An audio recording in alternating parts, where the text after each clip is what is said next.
So let us start with again a very quick revision of what we have seen in the last session. तो पिछले lecture में हमने 3 problem solve किए थे, उसके बाद we have seen little bit of theory में we started with, if you remember, conductors and insulators. तो conductors are basically atoms in which you have valency 1, 2 और 3. तो ऐसे एटम्स है जिसमें लास्ट शेल में 1 या 2 या 3 इलेक्ट्रॉन्स थे, एंड these 1, 2 और 3 electrons were loosely bound to the nucleus and they can be freed easily. Free easily होते हैं तो you have free charges. तो electrons which can move through a conductor are called as free charges, right? तो conductor में basically you have what you have is elements in which the valency is 1 or 2 or 3. Valency मतलब क्या होता है, last shell में कितने electrons. तो last shell में 1 या 2 या 3 होंगे तो क्या बोलेंगे उसको, conductor. This are normally metals. और जो इलेक्ट्रॉन्स लास्ट शेल के थे वो फ्री हो जाते हैं, they can move through out material, उसको बोलते हैं free charges. And if you remember, जिस एटम में लास्ट शेल में 5 या 6 या 7 इलेक्ट्रॉन्स होंगे उसको क्या बोला था हमने, इंसुलेटर्स. क्यों? क्योंकि अगर 5 या 6 या 7 इलेक्ट्रॉन्स है लास्ट शेल में, they are tightly bound to the nucleus. Tightly bound मतलब force of attraction between electrons and positive nucleus is very strong. तो वो इलेक्ट्रॉन्स इजीली फ्री होते नहीं है, वो फ्री नहीं होते तो कंडक्शन मिलता नहीं है. That is why they are called as insulators, मतलब bad conductors. Coming back to conductors, तो कंडक्टर्स और बैड कंडक्टर्स का difference is very clear now. Conductors में लास्ट शेल में 1 या 2 या 3, अगर इसमें से एक इलेक्ट्रॉन भी फ्री हो गया तो जो बचा ये होता है पॉजिटिव आयन. ये पॉजिटिव आयन में क्या है, न्यूक्लियस. न्यूक्लियस में क्या है, protons and neutrons which are very heavy, और surrounding there are some electrons. तो ये ओवरऑल बहुत हेवी है. ये हेवी होने की वजह से ये मटेरियल में एक जगह से दूसरी जगह पे नहीं जा सकता. हमने कल डिटेल देखा था इसका, आज से रिवाइज करवा रहा हूँ. ये जो बल्कि आयन है, heavy ion है, it cannot go from one point to another point within a substance or material. तो इसको हम बोलते हैं bound charge. तो these are called as bound charges. और जो इलेक्ट्रॉन है which can move easily, इसको बोलते हो free charge, bound charge. Free charge, bound charge. So difference between conductors and insulator can also be explained in terms of free charges. तो free charges जिसमें होगा वो क्या होगा, कंडक्टर, और जिसमें नहीं होगा क्या होगा, इंसुलेटर. तो गोइंग बियॉन्ड दैट पॉइंट, अब आ जाते हैं नेक्स्ट टॉपिक पे. Next topic is dielectrics and polarisation. Dielectrics and polarisation. तो फर्स्ट ऑफ ऑल ये डाइलेक्ट्रिक मतलब क्या, डाइलेक्ट्रिक मतलब इंसुलेटर ही है, but this material even though it is insulator मतलब bad conductor, but it has ability to store electrical energy. So dielectric is an insulator which has ability to store electrical energy. तो ऐसे भी bad conductor होते हैं, insulator होते हैं जो electrical energy store कर सकते हैं. वो कैसे करते हैं वो देखेंगे हम लोग, राइट. तो सबसे पहले we'll start because there is complete theory today. तो स्लोली हमको बेस बनाना पड़ेगा, और थ्योरी है तो थ्योरी तब याद रहता है जब समझा हो. तो what is dielectric? What is dielectric? Insulator capable of storing electrical energy. Dielectrics are insulators which are capable of storing electrical energy. Electrical energy, इसको इलेक्ट्रोस्टैटिक एनर्जी भी बोल सकते हो. Now why this thing happens, ऐसा क्यों होता है, ये समझने के लिए first of all you will have to understand, जब डाइलेक्ट्रिक मतलब इंसुलेटर, बैड कंडक्टर, इसको अगर आपने एक एक्सटर्नल फील्ड में रख दिया तो इन दैट केस इस सब्सटेंस में, सब्सटेंस अल्टीमेटली किससे बनेगा, मॉलिक्यूल्स. मॉलिक्यूल किससे बनेंगे, एटम्स. एटम्स किससे बनेंगे, पॉजिटिव एंड नेगेटिव चार्जेस मतलब इलेक्ट्रॉन्स एंड न्यूक्लियस. तो व्हेन यू कीप डाइलेक्ट्रिक कहाँ पे, इनसाइड एक्सटर्नल इलेक्ट्रिक फील्ड, इनके जो पॉजिटिव और नेगेटिव चार्जेस होते हैं they get separated. So whenever dielectrics are kept in an external electric field, positive and negative charges they get displaced in opposite direction. तो जब जब पॉजिटिव और negative charges का सेपरेशन होगा, मैंने कल भी बताया था, whenever you have equal but opposite charges separated by a small distance, तो वहां पे क्या होता है, dipole. So there is something called as dipole moment. So there is electric dipole moment which is directed from negative charge to positive charge. तो idea ये है, basic idea is this, हमारे पास अगर एक सब्सटेंस में, मतलब एक मॉलिक्यूल में या एक एटम में अगर हमारे पास इलेक्ट्रिक डाइपोल मोमेंट हुआ, तो if there is electric dipole moment then the substance has the ability to store electrical energy. If there is electric dipole moment, अगर electric dipole moment है तो substance क्या करेगा, electrical energy store करेगा. लेकिन insulator में इलेक्ट्रिक डाइपोल मोमेंट होता है क्या, नहीं होता. फिर इसमें इलेक्ट्रिक डाइपोल मोमेंट इंड्यूस होता है. कब इंड्यूस होगा, जब आप इसको सब्सटेंस को एक एक्सटर्नल इलेक्ट्रिक फील्ड में रखोगे. What is the direction of external electric field, positive to negative. तो सब्सटेंस के अंदर जो भी नेगेटिव चार्ज होगा, इमेजिन यहाँ पे एक सब्सटेंस है, सम सब्सटेंस, राइट, हो सकता है substance is in the form of rod और अ ब्लॉक. तो इस सब्सटेंस में डिटेल हम देखेंगे, अब सिर्फ बेसिक आइडिया बना रहे हैं. इस सब्सटेंस में पॉजिटिव चार्ज भी है, नेगेटिव चार्ज भी है. कैसे, सब्सटेंस मॉलिक्यूल से बना होगा, मॉलिक्यूल एटम से बना होगा, एटम में क्या होता है, पॉजिटिव है, नेगेटिव चार्ज. तो इस सब्सटेंस का नेगेटिव चार्ज और इस सब्सटेंस का पॉजिटिव चार्ज जो पहले एक ही जगह पे थे, अब वो हो गए displace. They are displaced in opposite direction. Negative charge is displaced towards positive of electric field and positive is displaced towards negative of electric field. Thus, whenever charges are separated, there is electric dipole moment. तो insulators या फिर dielectrics energy store क्यों कर पा रहे हैं? Because this is because when such substances are kept in external electric field,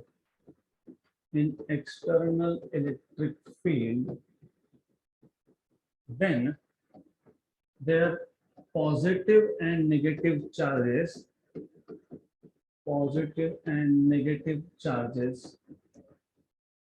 get separated या फिर gets displaced, hence inducing dipole moment. अब जब dipole moment होगा तब the material is capable of storing energy. तो बेसिक आइडिया एकदम clear होना चाहिए. डाइलेक्ट्रिक्स इंसुलेटर्स है, लेकिन ये ऐसे इंसुलेटर है जो इलेक्ट्रिकल एनर्जी को स्टोर कर सकते हैं. वो क्यों हुआ, क्योंकि जब आपने एक्सटर्नल इलेक्ट्रिक फील्ड में रखा तो उस सब्सटेंस के पॉजिटिव चार्ज और नेगेटिव चार्ज का हो गया displacement. Because of this displacement there is induced dipole moment, and since there is induced dipole moment there is storing of electrical energy. Clear यहाँ तक, राइट? अब एज आई टोल्ड यू, कोई भी substance will be made up of molecules will be made up of atoms. तो अब हम atomic level पे देखेंगे कि what is happening. तो if you look at the level of atom, at atomic level होता क्या है, what you have is you have a nucleus. Nucleus में क्या होता है, प्रोटॉन्स एंड न्यूट्रॉन्स. न्यूट्रॉन्स और न्यूट्रल इन चार्ज है. तो what you have is positive charge. इस न्यूक्लियस के अंदर जितने भी पॉजिटिव चार्जेस हैं, मतलब प्रोटॉन्स है, उसका centre of mass is at the centre of the nucleus, और centre of the nucleus is also centre of atom, right? अब इसके सराउंडिंग में what do you have, electrons. तो you have electrons in the surrounding. इसको बोलते हैं cloud of electron. Why cloud of electron? क्योंकि यहाँ पे बहुत सारे इलेक्ट्रॉन्स है, नंबर 1. नंबर 2, चैप्टर नंबर 14 में आप देखोगे कि electrons actually behave like wave. Wave को आप लोकेट नहीं कर सकते, आप नहीं बता सकते यहाँ पे वेव है वहां पे वेव है। पार्टिकल यू कैन लोकेट, आप बोल सकते हो मेरे पास एक पार्टिकल है जो यहाँ पे है, but wave you can not locate. इसलिए हम क्या बोलते हैं, there are there is a electron cloud, there is a electron cloud surrounding a nucleus. तो ये जो इलेक्ट्रॉन क्लाउड है, इसका जो सेंटर ऑफ मास आएगा, वो सेंटर ऑफ मास भी इस एटम के सेंटर पे ही आता है, राइट, करेक्ट। तो what you can say is, in an atom there are positive charges and negative charges. In an atom there are both positive and negative charges, and negative charges. Negative charges कौन है, electrons, right? So negative charges मतलब electrons,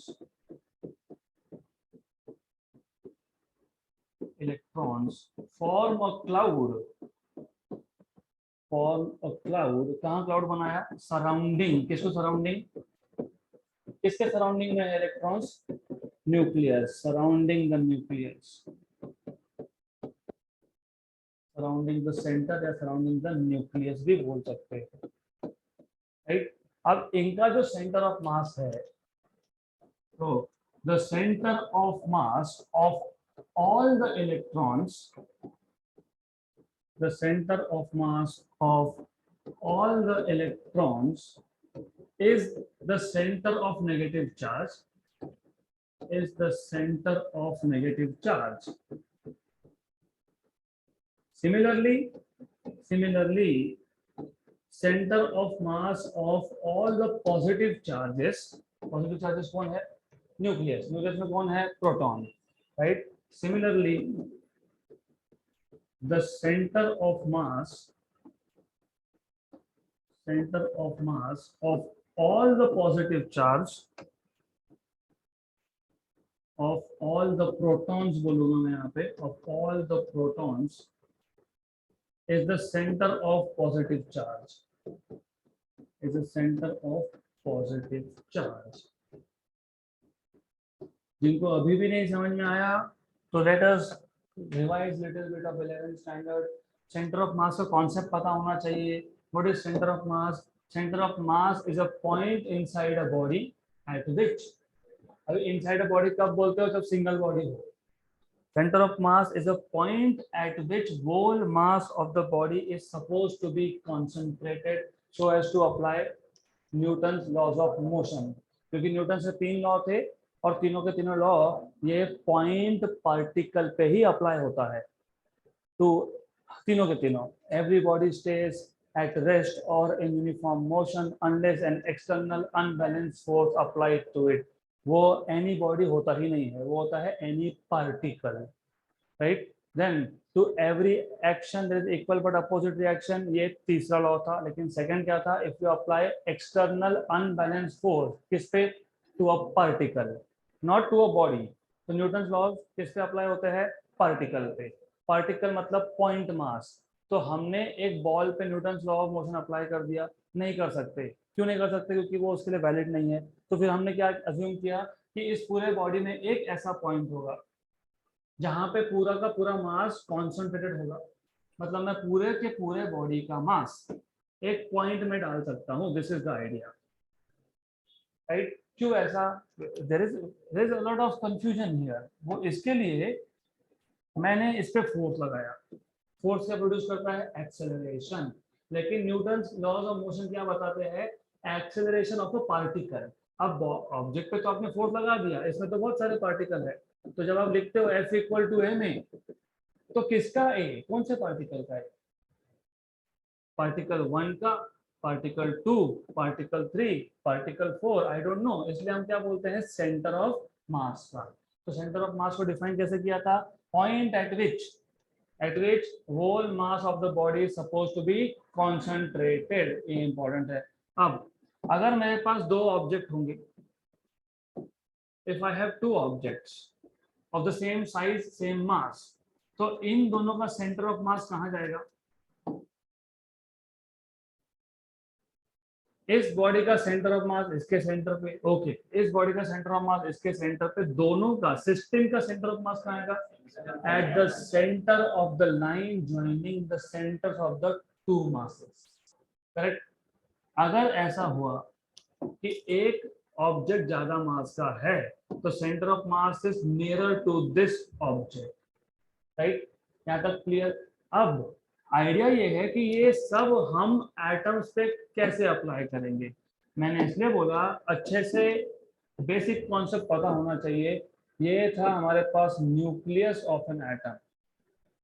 nucleus के अंदर थे protons, neutrons भी है but I don't care, हम positive और नेगेटिव चार्ज की बात कर रहे हैं, neutrons are neutral, we will care about neutrons later, अभी फिलहाल छोड़ दो। तो यहाँ पे हमारे पास प्रोटॉन्स है, प्रोटॉन्स, सारे के सारे प्रोटॉन्स मिलके बनता है एक सिस्टम, सारे के सारे सिस्टम में कौन सा चार्ज है? पॉजिटिव। तो पॉजिटिव चार्जेस का सेंटर, इन सारे मासेस का सेंटर कहाँ आएगा? यहाँ पे। तो मैंने वही बताया, the center of mass of all the protons is the center of positive charge। मतलब शो करते वक्त मैं सारे प्रोटॉन दिखाऊंगा नहीं, what I will do is I will remove all the protons, I will just show a single dot and I will write down plus। मतलब ये सारे के सारे पॉजिटिव चार्जेस का सेंटर है। सिमिलरली न्यूक्लियस के सराउंडिंग में इलेक्ट्रॉन्स थे, और आपको ऑलरेडी पता है इलेक्ट्रॉन ये सिमेट्रिकल होता है ना। अगर पहले ऑर्बिट में 2 इलेक्ट्रॉन्स है तो दोनों सेम डिस्टेंस पे है, दूसरे ऑर्बिट में 8 है तो 8 के 8 सेम डिस्टेंस पे है, राइट। या फिर आप अभी बताया मैंने, इलेक्ट्रॉन्स बिहेव एज वेव, तो it behaves like a wave, right. तो ये जो इलेक्ट्रॉन्स है इसको बोलते हैं इलेक्ट्रॉन का क्लाउड। हर एक इलेक्ट्रॉन के पास मास है, तो इन सब का सेंटर ऑफ मास कहाँ आएगा? वापस से उसी पॉइंट पे, मतलब यहाँ पे, राइट। तो centre of mass of all the electrons is the centre of negative charge. तो सारे इलेक्ट्रॉन्स का सेंटर ऑफ मास जहां जिस पॉइंट पे आ गया उसको बोल देंगे ये नेगेटिव चार्ज का सेंटर है। जिस पॉइंट पे सारे पॉजिटिव चार्जेस का सेंटर ऑफ मास आ गया उसको बोल देंगे ये पॉजिटिव चार्ज का सेंटर है। यहाँ तक क्लियर? Is is clear? क्योंकि अगला कुछ नहीं समझेगा, अगर ये क्लियर नहीं है तो देन आगे का कुछ समझेगा नहीं। तो द आइडिया इज सिंपल, अगर मेरे पास n नंबर ऑफ इलेक्ट्रॉन्स है तो उन सारों का मिला के एक सेंटर ऑफ मास होगा, उस सेंटर ऑफ मास को क्या बोलोगे? नेगेटिव चार्ज का सेंटर। डिनोट कैसे करोगे? एक पॉइंट दिखाओगे, माइनस साइन लिख दोगे। देन अगर मेरे पास 10 प्रोटॉन्स है तो 10 के 10 प्रोटॉन मिलके उनका सेंटर ऑफ मास जो आएगा, उसका सेंटर ऑफ मास जो आएगा 10 प्रोटॉन्स का, जो भी सेंटर ऑफ मास आएगा उसको क्या बोलेंगे? Centre of positive charge. And then we will put a plus sign and show a point, this is centre of positive charge. Good. तो अब ये जो हम डाइलेक्ट्रिक्स की बात कर रहे थे, डाइलेक्ट्रिक्स आर इंसुलेटर्स। इंसुलेटर में इंट्रिंसिक मतलब ऑन इट्स ओन, खुद का नेचुरल डायपोल मोमेंट होता है क्या? नहीं। क्यों? क्योंकि इंट्रिंसिकली ये जो डाइलेक्ट्रिक सब्सटेंस है, जो इंसुलेटर है, यहाँ पे पॉजिटिव चार्ज का सेंटर और नेगेटिव चार्ज का सेंटर ओवरलैप हो सकता है, नहीं भी हो सकता है, राइट। लेकिन इंट्रिंसिकली मतलब सब्सटेंस का डायपोल मोमेंट कितना होता है? 0। तो ये जो डाइलेक्ट्रिक सब्सटेंस है हम इसको 2 कैटेगरी में क्लासिफाई करते हैं। तो dielectrics, and remember dielectric substance, dielectric molecule, ये 2 वर्ड आएंगे। What do you mean by substance? A collection of large number of molecules. तो dielectrics can be classified into 2 types, एक को हम बोल देंगे पोलर डाइलेक्ट्रिक और दूसरे को हम बोलेंगे non polar dielectric, right. Good. अब ये पोलर मतलब क्या? कमिंग बैक हियर, मैंने कहीं तो यहाँ पे लिखा था, जगह भी छोड़ी है वैसे उसके लिए। This is because when substances like dielectrics are kept in external electric field, then their positive and negative charge gets displaced and hence induce dipole moment। तो जब पॉजिटिव एंड नेगेटिव चार्जेस का सेपरेशन होता है उसको बोलते हैं polarisation. तो define कैसे करोगे? The process of separation of charges, कौन से charges? Of positive and negative charges is known as polarization. Is known as polarization. So you will have to keep linking again and again. 10 बार एक concept सोचोगे तब जाके समझेगा। Simple है वैसे। Single atom में जितने पॉजिटिव चार्ज उतने नेगेटिव चार्ज। पॉजिटिव चार्ज का सेंटर ऑफ एटम पे, नेगेटिव चार्ज का सेंटर ऑफ एटम पे। तो पॉजिटिव और नेगेटिव चार्ज का सेंटर सेम पॉइंट पे अगर है तो नेचुरली सब्सटेंस इज डाइलेक्ट्रिक, मतलब इंसुलेटर, राइट। अब कई बार ऐसा भी होता है कि दोनों का सेंटर सेम पॉइंट पे नहीं है, फिर हमने क्या किया? हमने उसको रख दिया एक्सटर्नल फील्ड में। एक्सटर्नल फील्ड ने क्या किया? चार्जेस को सेपरेट किया। इस प्रोसेस को क्या बोलोगे? Polarisation. The process of separation of positive and negative charges is called as polarisation. Then ये जो डाइलेक्ट्रिक है, they can be basically categorise into two different types. एक को बोलेंगे पोलार। तो ये वर्ड जब जब आएगा पोलार, पोलार का मतलब होता है कि चार्जेस ऑलरेडी सेपरेटेड है। तो you have some molecules in which center of mass of positive charge do not coincide with center of mass of negative charge. Such molecules are called as polar molecules. तो ऐसे molecule जिसमें centre पहले से ही separated है, the molecules in which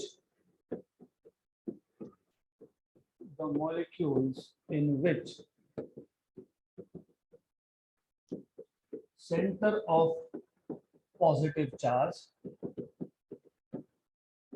या फिर centre of mass of positive charges do not coincide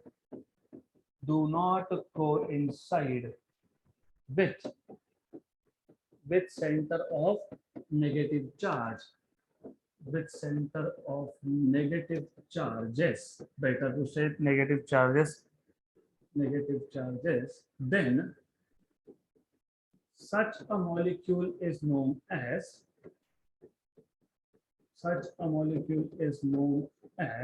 क्या बोलोगे उसको? polar molecule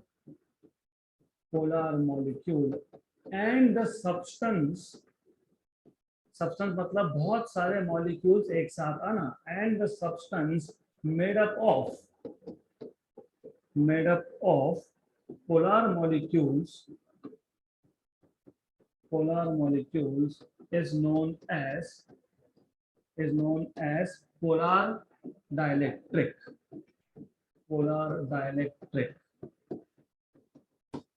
अगर क्लियर? लास्ट वार्निंग, अगली वार्निंग नहीं मिलेगी, it is the last warning. तो ऐसे मॉलिक्यूल्स जिसमें पॉजिटिव चार्ज का सेंटर और नेगेटिव चार्ज का सेंटर कोइंसाइड नहीं हुआ, मतलब ओवरलैप नहीं हुआ, मतलब एक ही जगह पे नहीं आया, such a molecule is called as polar molecule. और the substance made up of such molecules is known as polar dielectric. अब क्योंकि यहाँ पे इंट्रिंसिकली मतलब शुरू से ही positive and negative charges separated है, तो यहाँ पे परमानेंट इलेक्ट्रिक डाइपोल मोमेंट होगा। और किसमें इलेक्ट्रिक डाइपोल मोमेंट नहीं होगा? जिसमें पॉजिटिव और नेगेटिव चार्ज का सेंटर ओवरलैप होगा, कोइंसाइड होगा। यहाँ पे ऐसा है क्या? यहाँ पे पॉजिटिव और नेगेटिव चार्ज का सेंटर एक ही जगह पे है क्या? नो। तो such molecules have permanent electric dipole moment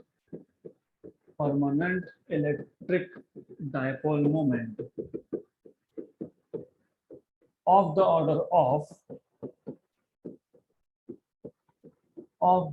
of roughly 10 power minus 30। dipole moment का ऐसा यूनिट क्या था? What is dipole moment? Charge into 2L, charge is coulomb, L is distance, तो coulomb मीटर। तो इतना छोटा डाइपोल मोमेंट है, तो molecule even though it is polar, इसमें पहले से ही चार्जेस सेपरेटेड है, but dipole moment is 10 power -30 coulomb metre, right. तो ये जो मॉलिक्यूल होगा इसको हम बोलते हैं टाइनी मैग्नेट या फिर टाइनी डाइपोल। फिलहाल डाइपोल क्योंकि मैग्नेटिज्म में हम गए नहीं, जब मैग्नेटिज्म आएगा तब देखेंगे। For the time being we call this tiny dipole. so these molecules are known as tiny dipoles and are represented as।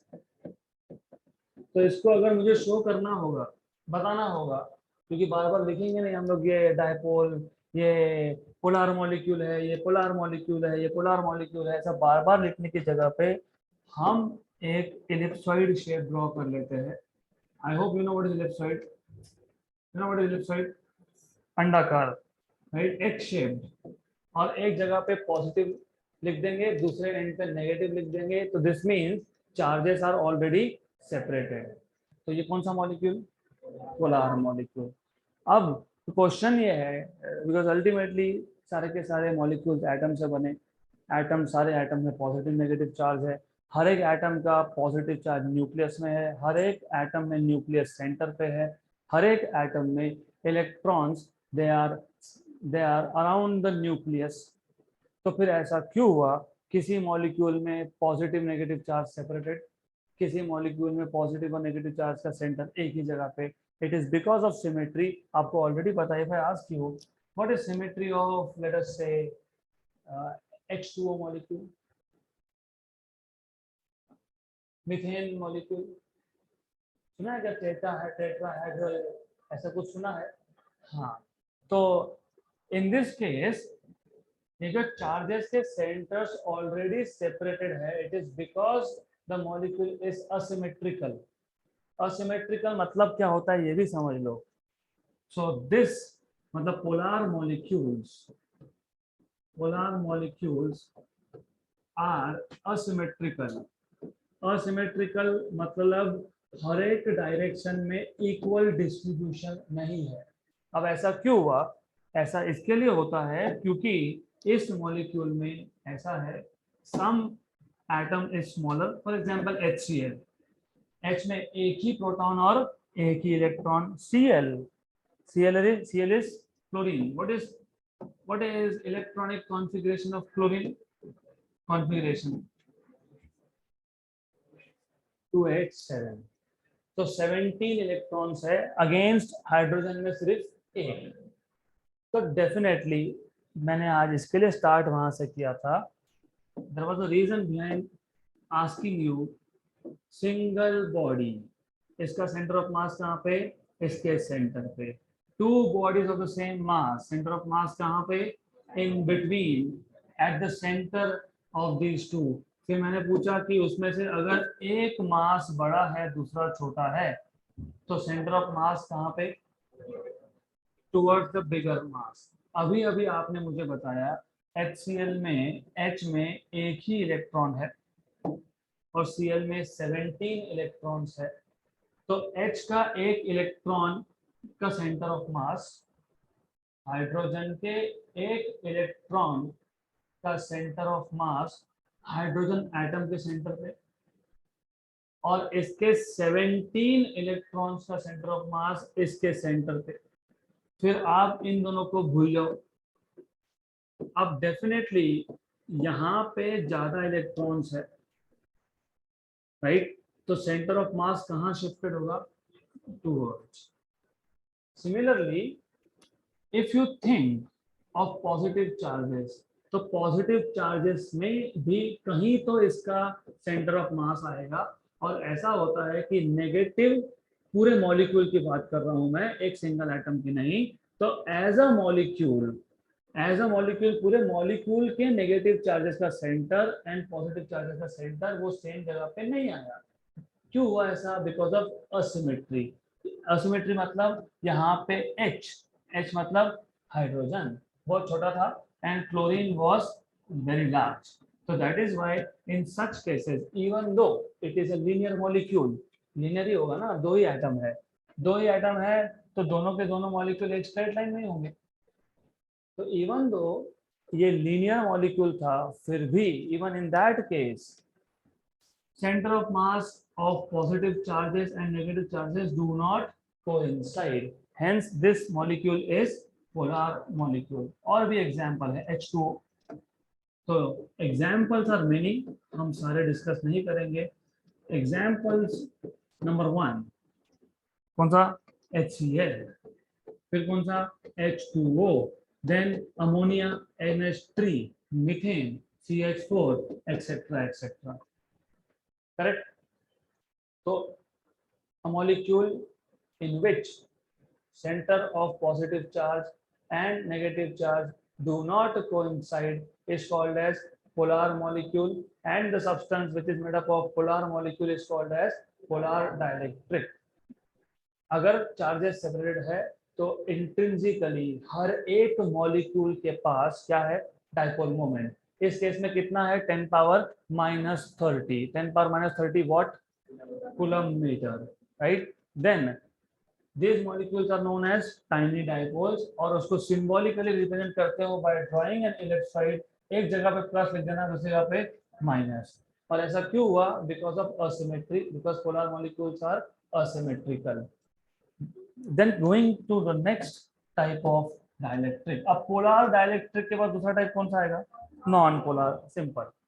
तो अब नॉन पोलर डाइलेक्ट्रिक में इसका एग्जैक्ट अपोजिट होने वाला है. क्या होगा? नॉन पोलर डाइलेक्ट्रिक क्या होगा? Centre of mass of positive charge and negative charge they coincide. तो जैसे आपने पोलर मॉलिक्यूल डिफाइन किया था, वैसे ही आप नॉन पोलर मॉलिक्यूल डिफाइन कर सकते हो. कैसे डिफाइन करोगे? The molecule in which centre of mass of positive charge and negative charge coincide, then such a molecule is called as non-polar, and the substance made up of non-polar is known as non-polar dielectric. The molecule in which center of mass या center of positive charge coincide with center of negative charge. Center of negative charge is known as कौन सा molecule? Non-polar molecule. And the substance made up of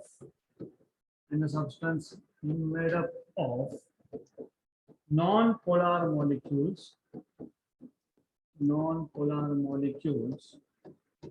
is known as non-polar dielectric.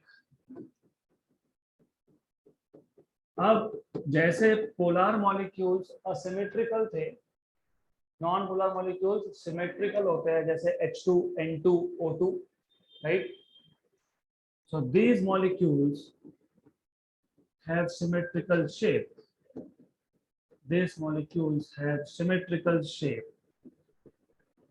And obviously you must know यहाँ पे charges का separation है ही नहीं. अगर charges का separation नहीं है तो वो डाइपोल जैसा होगा क्या? अगर डाइपोल जैसा नहीं है तो डाइपोल मोमेंट होगा क्या? नहीं. जैसे पोलर मॉलिक्यूल्स के पास परमानेंट डाइपोल मोमेंट था, इसके पास है क्या? नहीं. So these molecules do not have permanent dipole moment. These molecules do not possess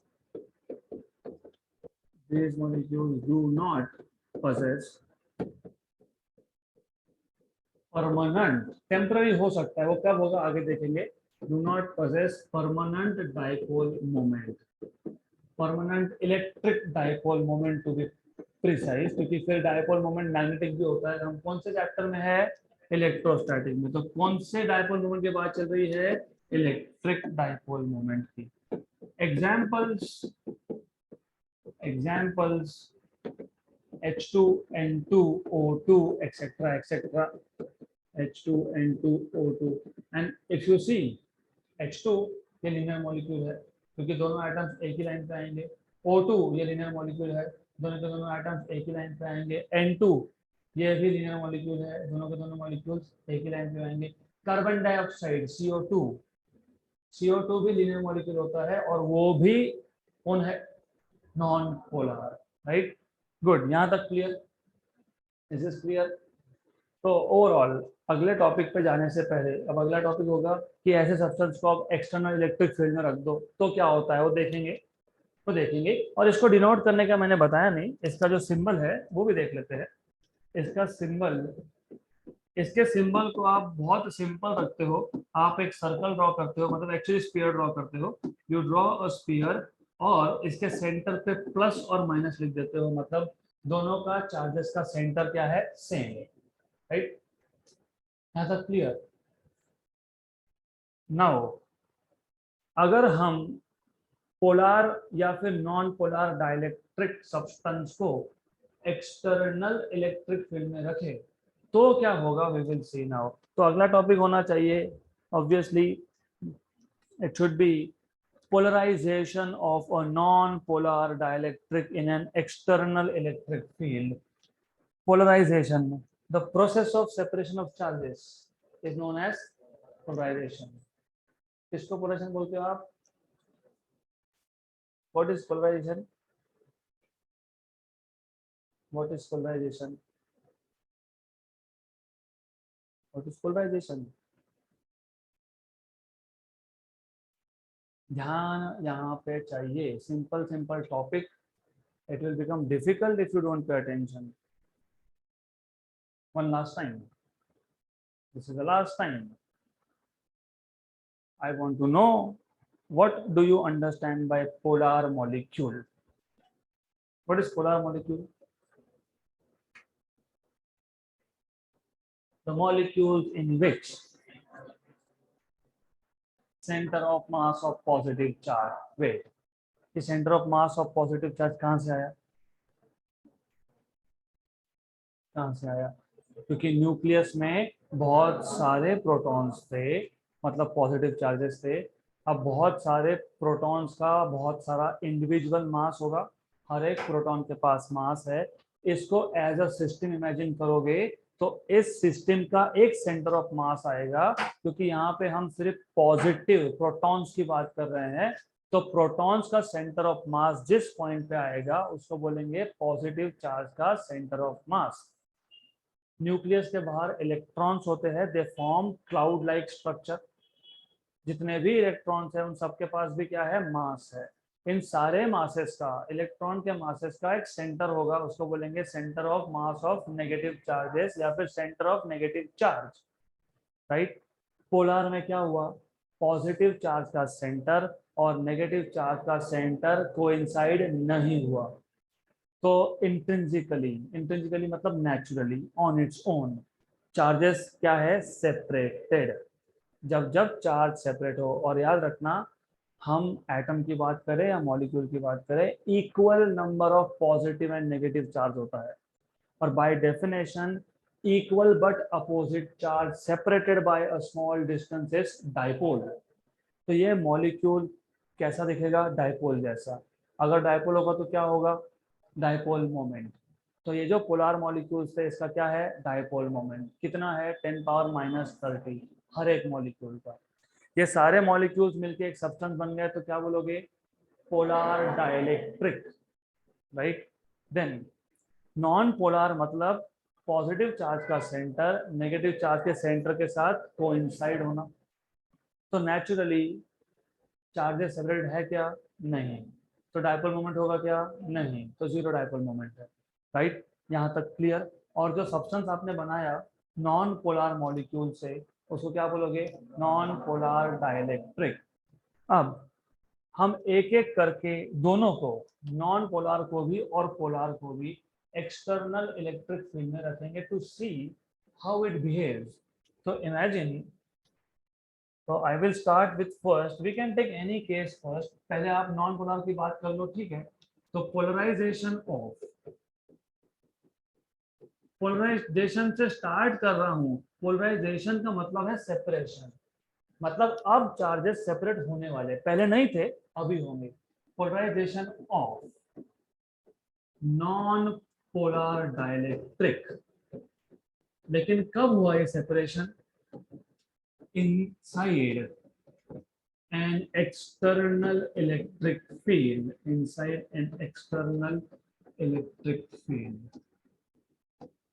Imagine हमारे पास इस रीजन में एक एक्सटर्नल इलेक्ट्रिक फील्ड है, और आपको पता है एक्सटर्नल इलेक्ट्रिक फील्ड का direction it is from positive to negative. इसको मैं डिनोट कर रहा हूं E सफिक्स O से, E0।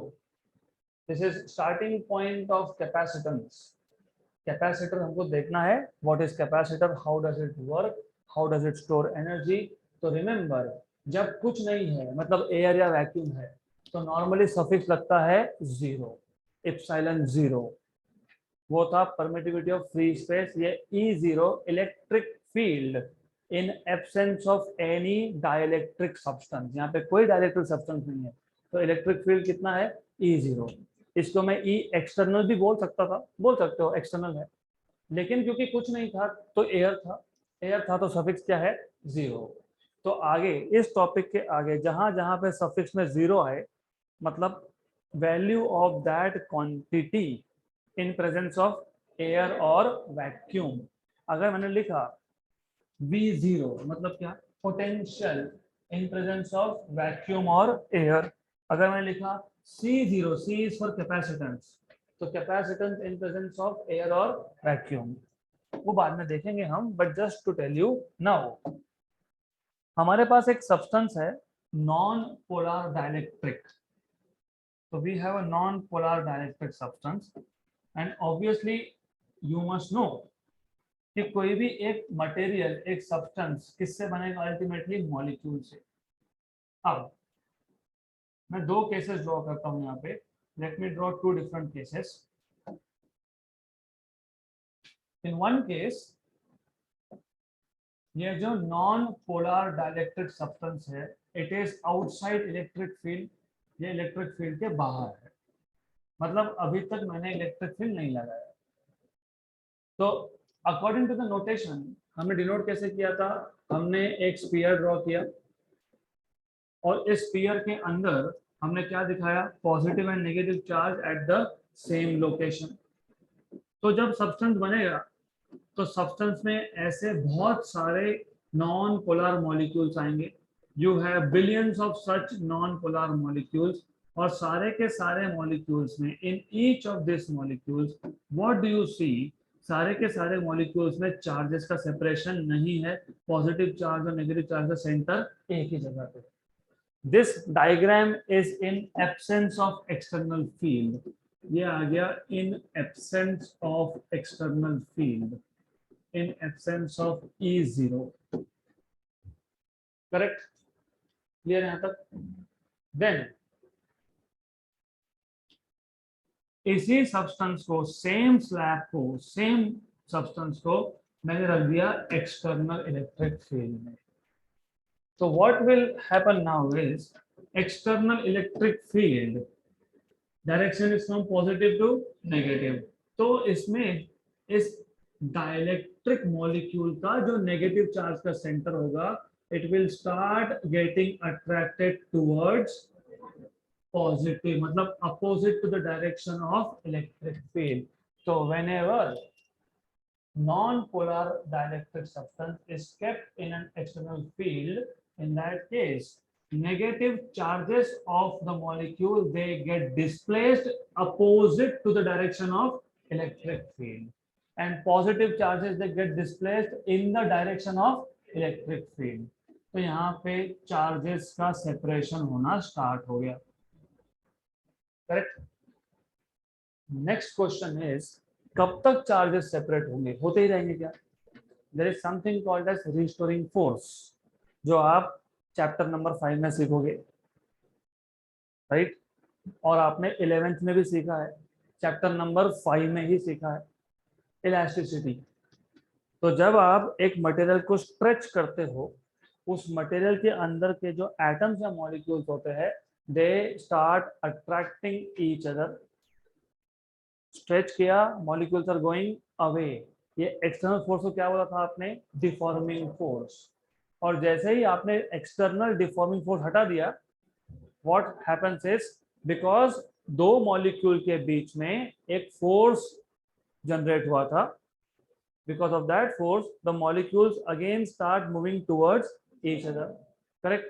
right? उसको आपने बोला था restoring force। मतलब what do you understand, जैसे आप मॉलिक्यूल्स को या चार्जेस को सेपरेट करने लगते हो, तो इनमें एक पॉजिटिव है, एक नेगेटिव है। पॉजिटिव और नेगेटिव में कौन सा फोर्स होगा? Attractive coulomb force. Electric field क्या कर रहा है? इलेक्ट्रिक फील्ड चार्जेस को सेपरेट कर रहा है, राइट? इलेक्ट्रिक फील्ड चार्जेस को सेपरेट कर रहा है, लेकिन positive and negative charge separate हो रहा है। पॉजिटिव एंड नेगेटिव चार्ज जैसे सेपरेट होने लगेगा, कूलम्बिक फोर्स एक्ट होगा। कूलम्बिक फोर्स के अकॉर्डिंग ये पॉजिटिव और नेगेटिव में क्या होगा? अट्रैक्शन होगा। एक स्टेज ऐसा आएगा, कूलम्बिक फोर्स ये बैलेंस कर देगा force due to electric field को। तो then in that case the system will be in equilibrium, right? तो इस केस में चार्जेस आर सेपरेटेड, और जब चार्जेस का सेपरेशन हो गया, इसको हम डंबल शेप से डिनोट कर देते हैं। Now we denote this by dumbbell shape. तो in presence of external electric field, what is happening? What is happening?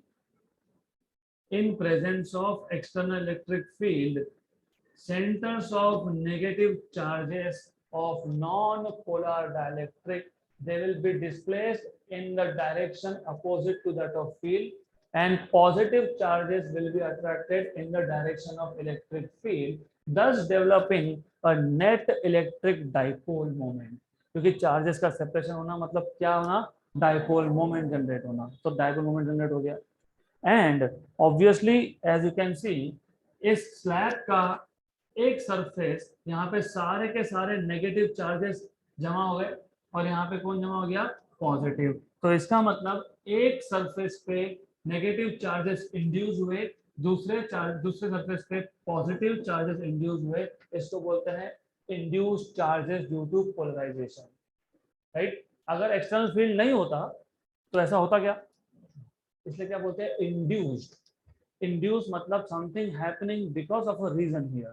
तो negative charges are shifting towards the left surface and positive charges shifting towards the right surface. यहाँ तक clear? इसके आगे और बढ़ेगा धीरे धीरे। The dose should be slow slow slow. एकदम से बता दिया हाँ अभी इलेक्ट्रिक फील्ड आ गया, गए काम से, क्लीन बोल्ड। तो पहले कॉन्सेप्ट को लिंक कर लो। ये सिचुएशन था in presence of external electric field, ये था in absence of electric field, this was in presence of electric field, in presence of external electric field is 0। Clear यहाँ तक? तो what we have seen in this topic is polarization. What is polarization? The process of separation. हुए के charges separate? Yes. तो इसको बोल सकते हैं polarization? Yes. Polarization of non-polar dielectric inside external electric field. Clear यहाँ तक? Good. Then this should be very clear. In presence of external electric field, the substance has dipole moment. But this is not permanent. जैसे ही आपने external field को हटाया, they will go back to their original configuration. अब similarly the same thing can happen for दूसरा type का कौन सा था? नॉन पोलर तो हो गया ना, तो इसके बाद कौन था? पोलर। अब पोलर के केस में यू विल से कि इसमें क्या होगा? इसमें तो पहले से ही चार्जेस सेपरेटेड है। Yes, but you must remember जैसे ही सब्सटेंस बना, when you put billions of molecules together, कौन से मॉलिक्यूल्स है ये, पोलार की non polar, polar. Polar molecules को आप रिप्रेजेंट कैसे करते हो, कैसे, बाय इलिप्सॉइड, इलिप्सॉइड ड्रॉ करके एक shape, right. But as soon as you make a substance, then ये जो पोलार मॉलिक्यूल्स है, दे बिकम रैंडमली ओरिएंटेड। उसका डायरेक्शन जो है रैंडम रहता है, रैंडम। कोई कहाँ पे पॉइंट कर रहा है तो कोई कहाँ पे पॉइंट कर रहा है, they are all randomly oriented, right. And you must remember, आपको पता होना चाहिए, do you remember studying vectors in 11th standard? Yes, याद है, मैथमेटिकल मेथड्स, उसका part 1, vectors. So do you remember what is the resultant of n vectors which are randomly oriented? Resultant of n vectors, हमारे पास n vectors है, कोई कहाँ point कर रहा है, कोई कहाँ पॉइंट कर रहा है, so they are all randomly directed. You know what is the resultant? What is resultant of randomly oriented vectors? 0, right? Polar molecules, polar molecule में हर एक मॉलिक्यूल के पास, ईच ऑफ दिस मॉलिक्यूल, हर एक के पास क्या था, क्या था, dipole moment. Each of this had a dipole moment.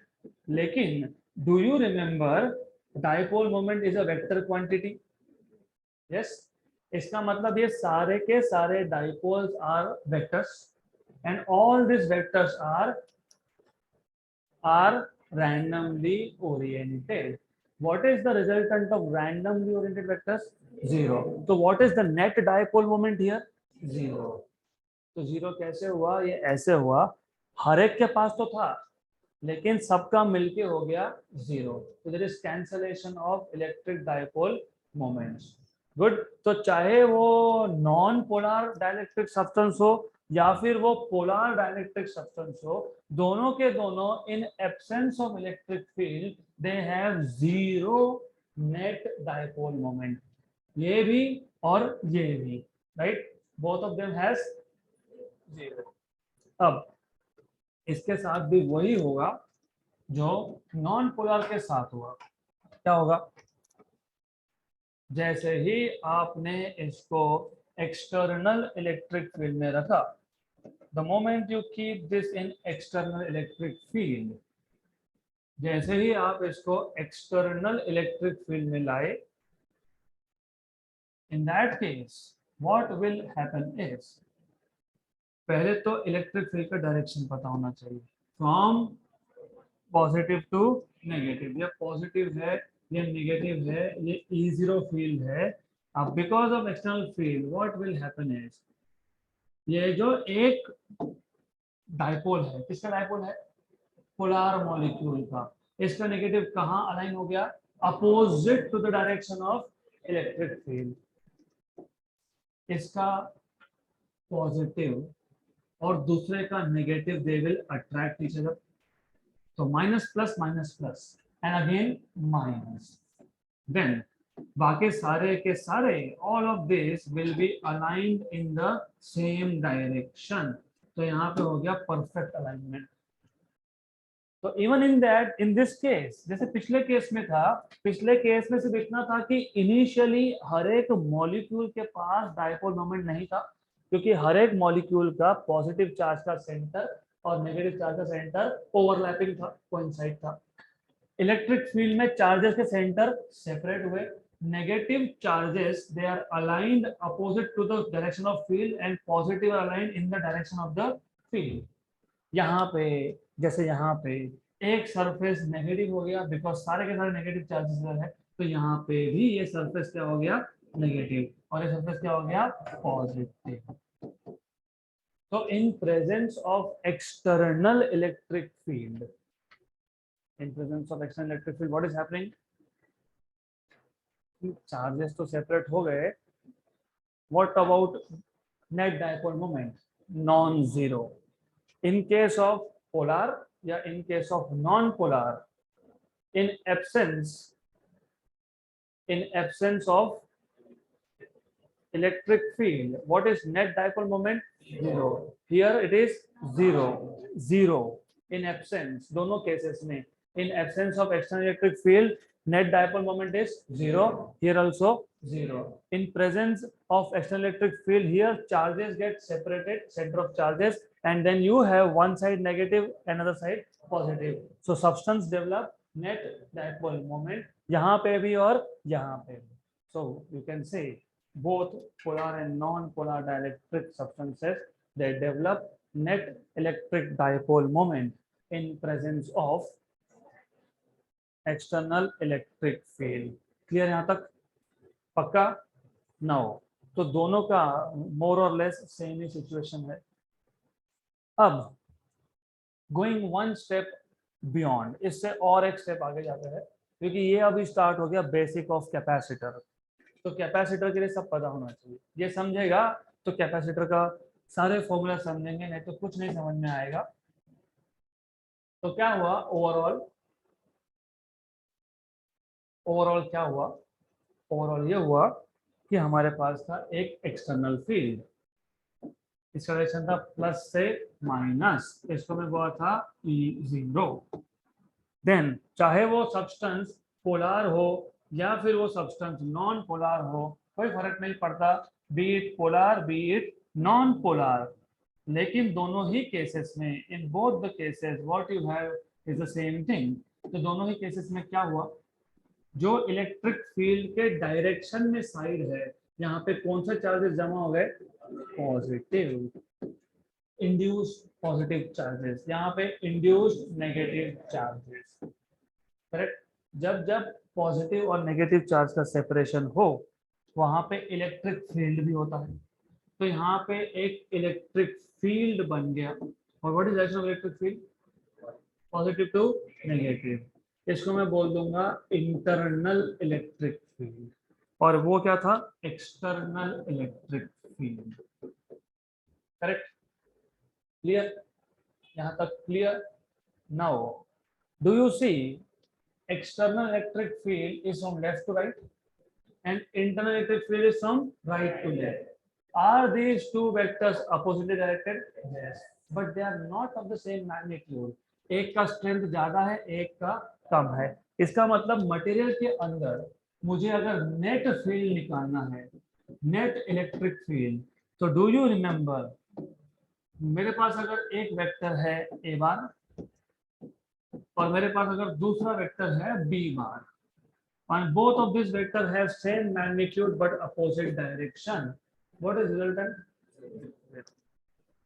If I have these two vectors which are not of equal magnitude, so what is resultant? Resultant is a bar minus b bar. बड़े vector में से छोटा vector minus करते हो. Correct? तो यहाँ पे हमारे पास दो वेक्टर है, एक है एक्सटर्नल इलेक्ट्रिक फील्ड, एक है इंटरनल इलेक्ट्रिक फील्ड. तो net electric field will be external minus internal. Right? Correct? So that is called as net reduction in the electric field inside dielectric in presence of external field. External field की वजह से ये charges separate हुए. इसके लिए एक side negative हो गया, दूसरा साइड पॉजिटिव हो गया, तो अंदर एक और इलेक्ट्रिक फील्ड जनरेट हो गया which is directed opposite to that of external field. Correct? So that is why you have net electric field E external minus E internal inside the slab. Therefore, inside the dielectric substance there is net reduction of, reduction मतलब कम होना, net reduction of electric field. Clear यहाँ तक? यहाँ तक clear? तो so far, अब tell me what is a dielectric, polar dielectric substance molecule नहीं पूछा मैंने, substance, a substance which is made up of polar molecules. What is non-polar? substance. A substance which is made up of non-polar. Right. If you keep a polar or non-polar dielectric substance in absence of electric field, then what is net dipole moment? Zero. जब आपने non polar substance को external field में रखा तो क्या हुआ? Separation of charges, and because of which you have net dipole moment. अब जब आपने पोलर मॉलिक्यूल को जिसमें ऑलरेडी चार्जेस सेपरेटेड थे उसको जब एक्सटर्नल फील्ड में रखा तो क्या हुआ? अलाइनमेंट. किसका अलाइनमेंट? सारे के सारे डाइपोल्स का. All the tiny dipoles are aligned in the same direction. Right? यहाँ तक clear? Now when you have polar or non-polar in external electric field, then there is production of internal electric field inside the dielectric slab, which is directed opposite to that of external. So what is net field inside?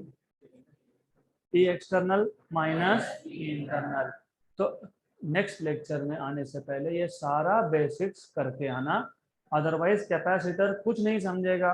So that's it for today.